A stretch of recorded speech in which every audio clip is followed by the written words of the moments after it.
Medical Device and Pharmaceutical Product Recalls Report, September. In this report, we'll take a closer look at the most significant medical device and pharmaceutical product recalls over the past month. These are Class 1 and Class 2 recalls, which represent the highest levels of concern for patient safety and public health. For those unfamiliar, a Class 1 recall indicates a situation where there's a reasonable chance that the product could cause serious health problems or death. A Class 2 recall involves a product that may cause temporary or medically reversible adverse health consequences. First up, Lifeline XT defibrillator, an implantable heart device, was recalled due to malfunction during emergency use, causing failure to deliver shock therapy when needed. This Class 1 recall was initiated after reports of device failure leading to cardiac arrest in multiple patients. Healthcare professionals and patients are advised to immediately discontinue use and return affected units to the manufacturer. This recall impacts thousands of patients, particularly those relying on this device for critical heart arrhythmia management. Next, Insuplus Pen, an insulin delivery device, faced a Class 2 recall. The product was found to deliver incorrect insulin doses due to a faulty mechanism, which poses a moderate risk of adverse effects like uncontrolled blood sugar levels. It's critical for both healthcare providers and consumers to be aware of this, as continued use could lead to dangerous spikes or drops in blood glucose, complicating diabetes management. Moving into Week 2, Sterile-Care 4 tubing, a device used for intravenous medication delivery, was the subject of a Class 1 recall due to tubing disconnections during use, leading to interruption in critical care. Reports indicated that tubing disconnections had led to several adverse events, including delayed medication administration in ICU patients.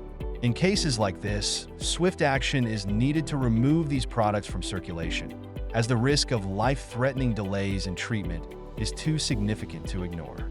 A second recall in Week 2 involved Allerex nasal spray, a nasal spray for allergy relief, recalled under a Class 2 recall for impurities found during batch testing. Though the risk is lower than Class 1 recalls, patients are advised to contact their healthcare providers to assess whether they are using affected batches. During Week 3, CardioTrack Monitor, a portable ECG monitor, was issued a Class 1 recall due to faulty sensors providing inaccurate heart readings.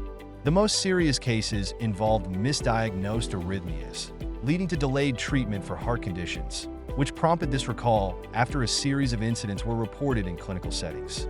Medical professionals using this device should cease all usage immediately, and patients affected by this device should seek medical attention if they have experienced symptoms like dizziness or chest pain. Aceto Plus, a popular over-the-counter pain relief drug, faced a Class 2 recall due to mislabeling, with incorrect dosage instructions on the packaging.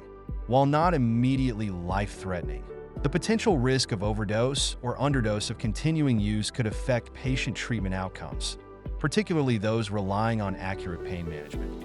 In the final week of this report, SurgiClip vascular clips, a surgical tool for closing blood vessels, faced a Class 1 recall for malfunctioning during surgery, causing clips to fail to lock properly.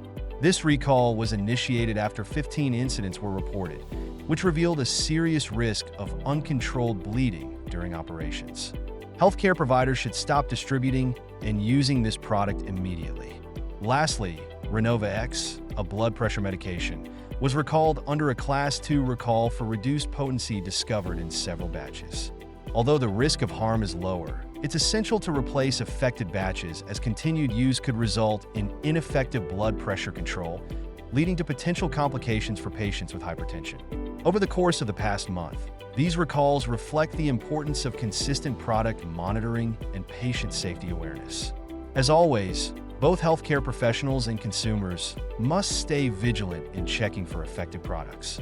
Regulatory compliance and patient safety should remain the top priority for all involved in the healthcare sector.